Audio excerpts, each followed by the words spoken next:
Beasley নামের এক ছোট্ট সাদাসিধে গ্রাম ছিল। সেখানেই থাকত এক মাসুম সরল মেয়ে সুহানি।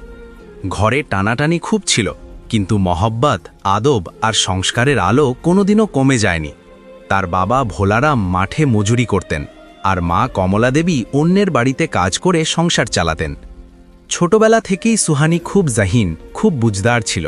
তার চোখে স্বপ্নের পুরো একটা আকাশ ভরা ছিল। কিন্তু বাড়ির লোকের মত ছিল মেয়েকে বেশি পড়িয়ে কি হবে। এই ভাবনা থেকেই যখন সুহানির বয়স মাত্র 15 বছর ছিল, তখন তার বিয়ে একটা দূর সম্পর্কের আত্মীয়ের ছেলে জগদীশের সঙ্গে ঠিক করে দেওয়া হয়। বিয়ে তো হয়েই গেল, কিন্তু বয়স কম থাকার জন্য সুহানি বাপের বাড়িতেই রয়ে গেল। তাকে বলা হলো 18 বছর হলেই তোমায় শ্বশুরবাড়ি পাঠিয়ে দেব। এটা শুনে তার মনের সব স্বপ্ন যেন ভেঙে চুরমার হয়ে গেল। সে স্কুলে যেত, ভালো নম্বর পেত, কিন্তু মনের ভেতর এক অদ্ভুত ভয় বাসা বাঁধল যে 18 বছর হওয়ার পর তার দুনিয়া পাল্টে যাবে, আর হয়তো তার পড়াশোনাও সেখানেই থেমে যাবে। সুহানি মন প্রাণ দিয়ে পড়াশোনাকে ভালোবাসত। তার স্বপ্ন ছিল একদিন সে বড় অফিসার হবে, পুলিশের ইউনিফর্ম পরবে, গাড়িতে ডিএসপি লেখা থাকবে, আর মানুষ তাকে স্যালিউট করবে। সময় কাটতে লাগল। বিয়ে হয়েছিল, কিন্তু জগদীশের সঙ্গে কোনো গভীর সম্পর্কও গড়ে ওঠেনি। তা সত্ত্বেও 17 বছর বয়সে সে সাহস করে প্রথমবার তাকে জিজ্ঞেস করল, আমি কি আর পড়তে পারি? পড়াশোনা আমার প্রাণ, আমি কিছু হতে চাই। জগদীশ তখন স্রেফ হ্যাঁ বলে দিল, ভেবে যে এখনও যদি মানা করি লোকজন কথা বলতে শুরু করবে। সুহানির মনে হলো হয়তো এখন তার জীবনের নতুন একটা সকাল আসবে। কিন্তু যেই না সে 18 বছরে পা দিল, তাকে শ্বশুরবাড়ি পাঠিয়ে দেওয়া হলো। শ্বশুরবাড়ি ছিল বড় ঘর, বড় খানাদান, আর তার থেকেও বড় ছিল দায়িত্বের পাহাড়। সকাল চোখ খোলামাত্র কাজের এমন স্তূপ সামনে দাঁড়িয়ে যেত যে সুহানি নিজের কথা ভাবারও সময় পেত না। শাশুড়ি ছিলেন কঠিন স্বভাবের, বাড়িতে শৃঙ্খলা চাই। শ্বশুর পুরনো ধ্যান ধারণার মানুষ, বউ ঘর সামলাক, সেটাই যথেষ্ট। জগদীশ ছিল একটা সরকারি স্কুলে চপরাশি। বিয়ের আগে সে প্রতিশ্রুতি দিয়েছিল যে সে সুহানিকে পড়তে দেবে, কিন্তু শ্বশুরবাড়ির পরিবেশে ঢুকতেই ওই কথা ধীরে ধীরে ঝাপসা হয়ে গেল। কিছু মাস কেটে গেল। সুহানি সাহস জোগাড় করল আর আবার বলল, আমি পড়া চালিয়ে যেতে চাই, আমি কি আর পড়তে পারবো? জগদীশ চমকে তাকালো। এখন আবার কি পড়াশোনা? বাড়ির কাজ করো। আমাদের বাড়িতে কোনো মেয়ে এতটা পড়াশোনা করে না, তোমাকেও করতে হবে না। তার এই কথা সুহানির মনে ভারী আঘাতের মতো গিয়ে বসল, কিন্তু সে আশা ছাড়ল না। সে ভেবেই গেল হয়তো একদিন জগদীশ বুঝবে। কিন্তু সময়ের সঙ্গে জগদীশের স্বভাব আরও কড়া হয়ে উঠতে লাগল। ছোট ছোট কথাতেই রাগ করে ওঠা, উঁচু গলায় কথা বলা, সবই নিত্য নৈমিত্তিক হয়ে গেল। এক রাতে অনেক সাহস করে সুহানি আবার বলল, জগদীশ, আমি শুধু একটু পড়তে চাই, ঘরের কাজও করব, পড়াও করব, শুধু অনুমতি দাও। জগদীশ কথা শোনা মাত্র চোখ রাঙিয়ে ঝাঁঝিয়ে উঠল। তোকে কতবার বোঝাতে হবে? আমি বলেছি না আর পড়াশোনার কোনো দরকার নেই, আবার যেন মুখে এ কথা আনা না হয়। আস্তে আস্তে এই রাগ রোজকার ব্যাপার হয়ে গেল। সামান্য কথাও তর্কে পরিণত হতো, আর তর্ক ঝগড়ায় গড়াতো। সুহানির অবস্থা দেখে কখনো কখনো শাশুড়ি শ্বশুরও মাঝে বলতেন, কিন্তু তাদের চিন্তাভাবনাও ছিল সেকেলে। মেয়ের কাজই তো ঘর সামলানো। এখন সুহানির মুখের ঔজ্জ্বল্যতা কমতে শুরু করল, আগের মতো জোশ আর রইল না। তবু মনের কোনো এক কোণায় তার স্বপ্ন এখনও বেঁচে ছিল। টিম টিম করা প্রদীপের শিখার মতো সে চুপচাপ থাকত, কিন্তু ভেতর থেকে ভেঙে পড়ছিল। তার মনে হতো যেন তার জীবন আস্তে আস্তে তার মুঠো থেকে পিছলে যাচ্ছে। একদিন বড় ঝগড়ার পর জগদীশ প্রথমবার তার গায়ে হাত তুলল। সুহানির মনে যেন হাজারো কাঁচ ভেঙে চুরমার হয়ে গেল।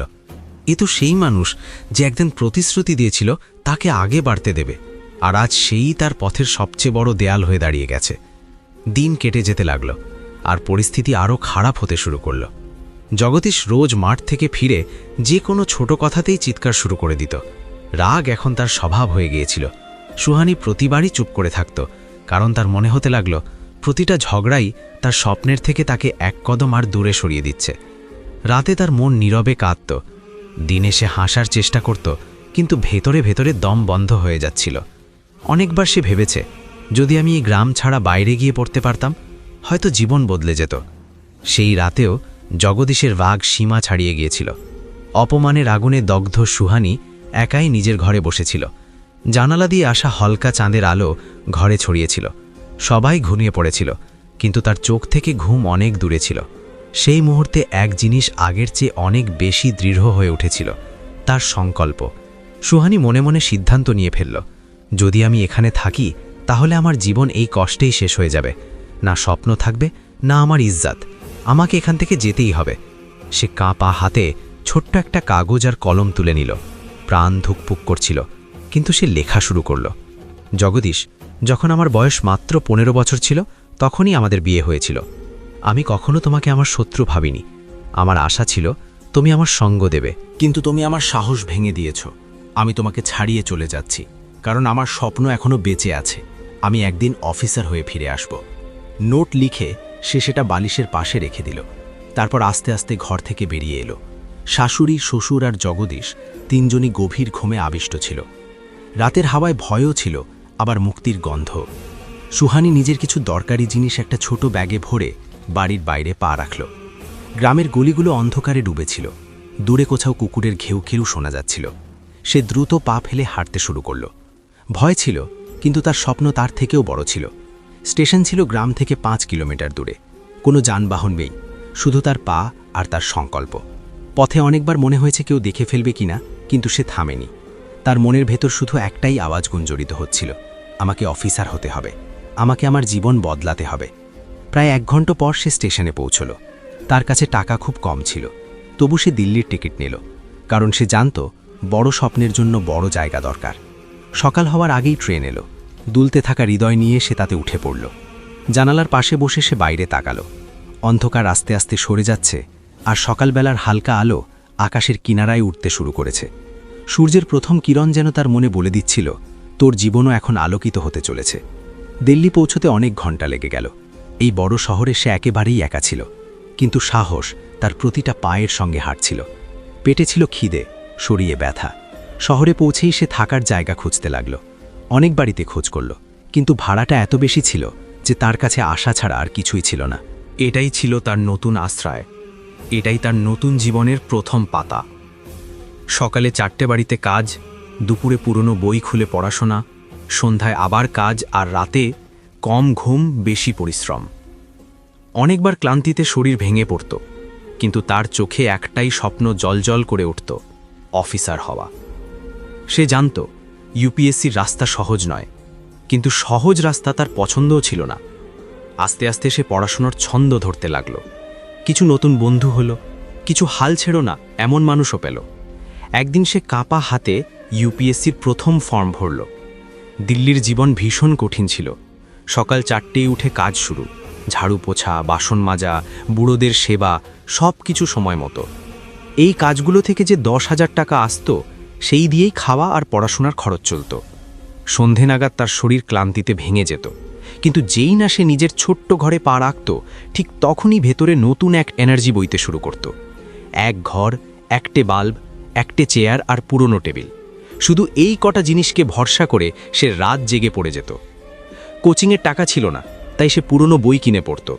লাইব্রেরিতে বসে সারা দিন পড়াশোনা করত। অনেকবার খিদে কষ্ট দিত, সে শুধু পানি খেয়ে নিজেকে সামলাত।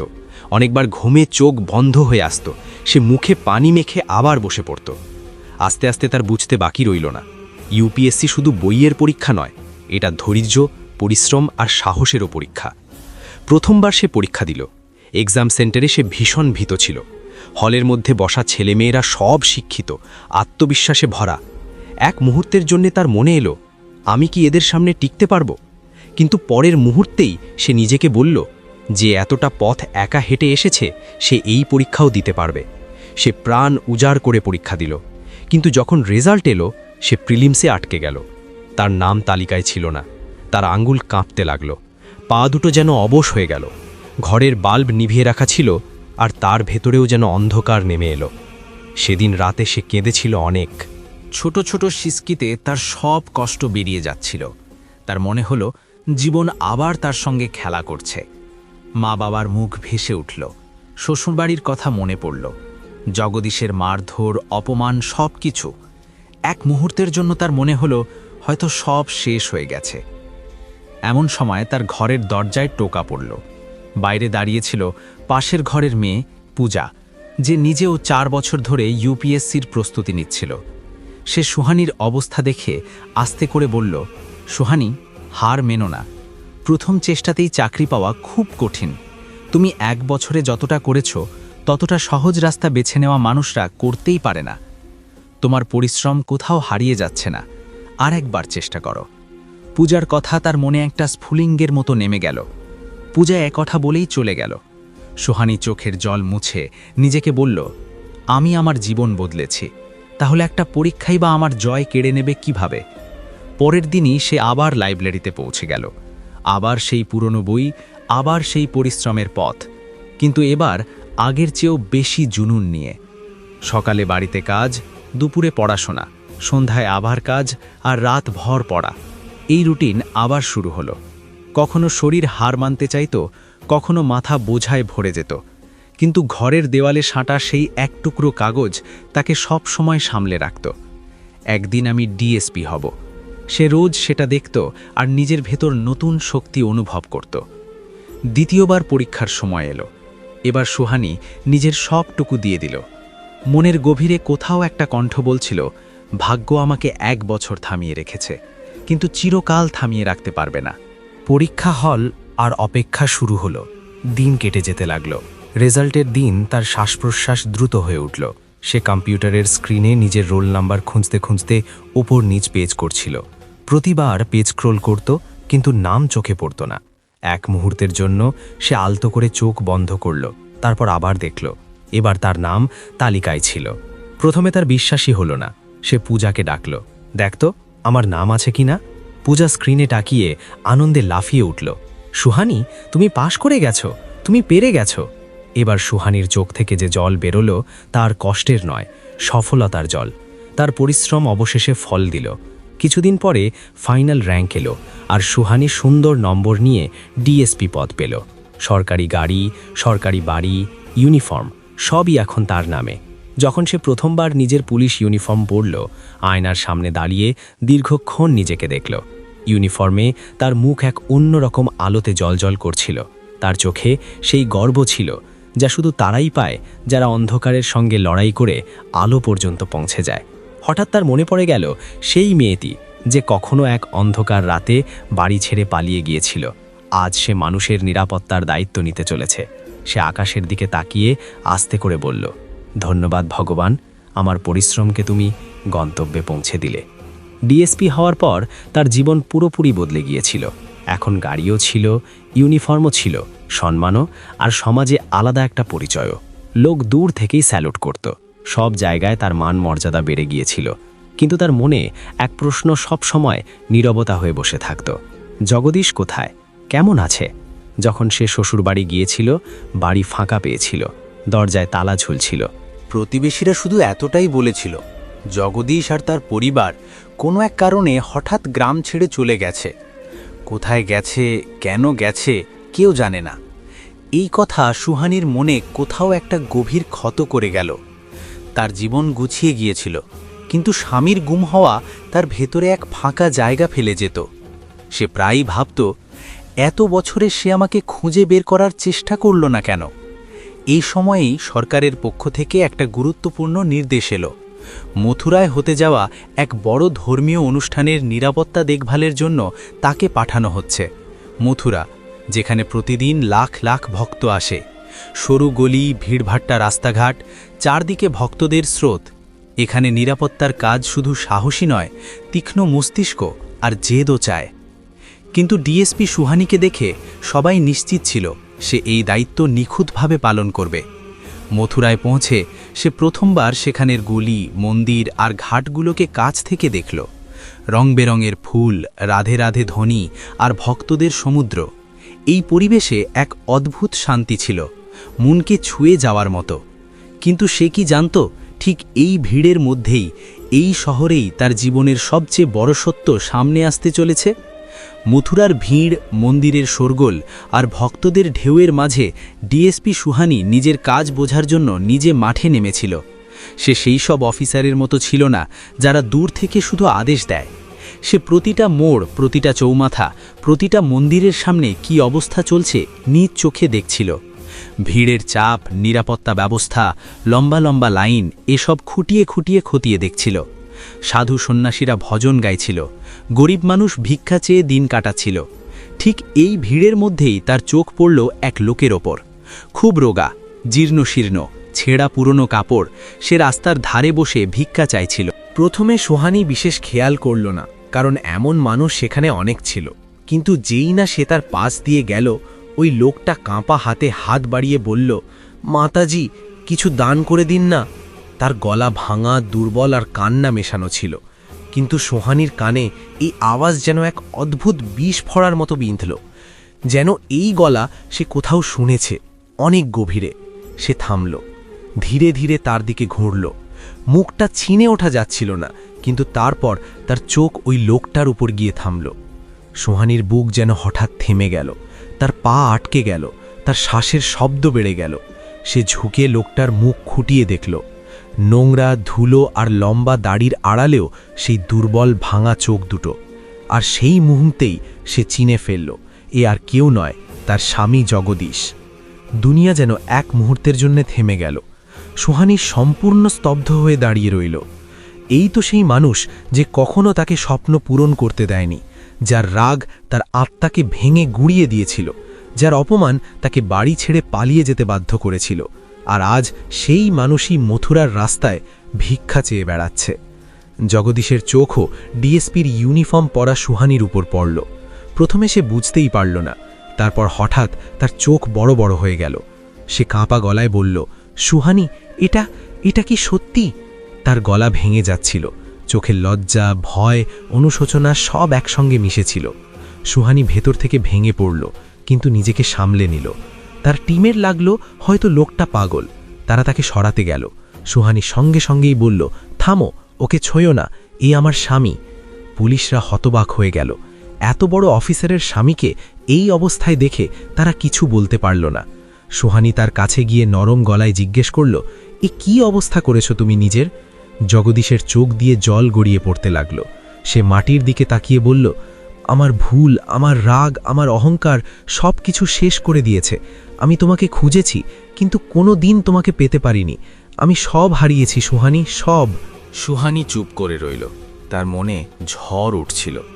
যে মানুষ একসময় তার কষ্টের কারণ ছিল, আজ তার সামনে ভাঙা মানুষ হয়ে বসে আছে। তার জামা কাপড় মলিন, শরীর দুর্বল, মুখ অনুতাপে ভরা। তার সামনে আর জগদীশ নেই, একটা ভাঙা আত্মা বসে আছে। কিছুক্ষণ নীরবতায় পুরনো ক্ষতগুলো উঠে এলো, পুরনো ব্যথাগুলো, কিন্তু সঙ্গে সঙ্গে মানুষ হিসেবে একটা কোমল স্ফুলিঙ্গও জেগে উঠল। সে ভেবেছিল কখনো যদি এই মানুষটা তার সামনে আসে, তাহলে হয়তো সে শুধু রাগই করবে। কিন্তু আজ যখন সে তাকে এই অবস্থায় দেখল, তার মনে রাগের চেয়ে বেশি কৃপা ভেসে উঠল। জগদীশ কাঁপা গলায় বলল, সুহানি, তোমাকে দেখে বুঝলাম ভগবান আমাকে আমার প্রতিটা ভুলের ফল দিয়ে দিয়েছেন। জগদীশের গলা রুদ্ধ হয়ে এলো। তুমি এগিয়ে গেলে আর আমি এখানে রাস্তায় পড়ে গেলাম। এতটুকু বলেই সে হাউমাউ করে কাঁদতে লাগল। তার চোখের জল মুখের ময়লার সঙ্গে মিশে গড়িয়ে পড়ছিল। সে দু হাত দিয়ে মুখ ঢেকে বলল, তুমি যা সয়েছ সব আমার জন্যই। আমি তোমায় আটকে রেখেছি, তোমার স্বপ্ন ভেঙেছি, সবসময় তোমায় ভুল প্রমাণ করেছি। যদি আমি তোমার সঙ্গ দিতাম, হয়তো আমার জীবনও এমন বরবাদ হতো না। নিজের হাতেই সব নষ্ট করে ফেলেছি, সব কিছু। সুহানি গভীর একটা শ্বাস নিল। সে তার পাশে নিচে বসে পড়ল, যাতে মানুষ তাকে ভয় বা লজ্জার চোখে না দেখে। নরম গলায় সে জিজ্ঞেস করল, বাড়িতে কি হয়েছিল? হঠাৎ কোথায় হারিয়ে গিয়েছিলে? জগদীশ লুকিয়ে লুকিয়ে তার দিকে তাকালো। তার চোখ ছানা বড়া, গলা কাঁপছিল। তুমি চলে যাওয়ার কয়েক মাস পরে একটা বড় দুর্ঘটনা ঘটে গেল। আমার মা বাবা দুজনেই মারা গেলেন। আমি পুরোপুরি একা পড়ে গেলাম। এতটুকু বলে সে থেমে গেল, গলা যেন আটকে গেল। কিছুক্ষণ পর নিজেকে সামলে নিল। আমি ভেতর থেকে ভেঙে পড়েছিলাম। রাগ আমার স্বভাবের অংশ হয়ে গিয়েছিল। আমি খারাপ সঙ্গ ধরেছিলাম। নেশার নেশা লেগে গেল। বাড়ি বিক্রি হয়ে গেল, জমি চলে গেল, শেষ কামাইও মদের বোতলে ডুবে গেল। শেষ পর্যন্ত আমার কাছে না ঘর ছিল, না টাকা, না কোনো আপনজন, শুধু একাকিত্ব আর ধ্বংস। সুহানির চোখ ভিজে এলো। সে কখনো কল্পনা করেনি যে মানুষ একসময় তাকে চেপে রেখেছিল, আজ সে নিজেই এমন একটা জীবন কাটাচ্ছে। দুনিয়ায় অনেক মানুষ ভুল করে, কিন্তু খুব কম মানুষ আছে যারা নিজের ভুল স্বীকার করে। সুহানি নরম গলায় বলল, জগদীশ, হ্যাঁ, তুমি ভুল করেছ, কিন্তু মানুষ ভুল করে। যদি তুমি সত্যিই বদলাতে চাও তাহলে জীবন নিশ্চয়ই তোমাকে আরেকটা সুযোগ দেবে। জগদীশ কাঁপা গলায় জিজ্ঞেস করল, তুমি কি আমাকে এই অবস্থা থেকে তুলে ধরতে সাহায্য করবে? আমি জানি আমি তোমার যোগ্য নই, কিন্তু আমি আবার বাঁচতে চাই। তোমাকে দেখে হিম্মত পাচ্ছি। সুহানি তার কাঁধে হাত রাখল। আমি তোমাকে আমার বাড়িতে ফিরিয়ে নিচ্ছি না, আর আমি সব কিছু একেবারে ভুলেও যেতে পারবো না, কিন্তু তোমাকে উঠে দাঁড়াতে অবশ্যই সাহায্য করব। বদলানোর সিদ্ধান্ত তোমাকেই নিতে হবে। রাস্তা আমি দেখাবো। জগদীশ আবার কেঁদে ফেলল, হাত জোর করে বলল, আমি বদলে যাব সুহানি। শুধু একবার ভরসা দাও, আমি নিজেকে প্রমাণ করে দেব। সেই মুহূর্তে মথুরার হাওয়া যেন থেমে গেল। দূরে মন্দিরে মঙ্গল আরতে ঘণ্টার ধ্বনি বাজছিল। চারিদিকে এক অদ্ভুত পবিত্র পরিবেশ, যেন ভগবান নিজেই এই মুহূর্তটা দেখছেন। সোহানি সঙ্গে সঙ্গে নিজের টিমকে নির্দেশ দিল, ওকে পরিষ্কার পরিচ্ছন্ন করাও, খেতে দাও, আর ডাক্তারকে দেখাও। কয়েক ঘন্টার মধ্যেই তার মুখ ধুয়ে গেল, লম্বা দাড়ি কেটে ফেলা হলো, চুল গুছিয়ে দেওয়া হলো, জামা কাপড় পাল্টে দেওয়া হলো। আগের মতো লাগছিল না, কিন্তু এখন কমসে কম একজন মানুষের মতো দেখাচ্ছিল। সুহানি তাকে পাশের হাসপাতালে নিয়ে গেল, যেখানে মানুষ নেশার কবল থেকে বেরিয়ে এসে আবার নতুন জীবন শুরু করে।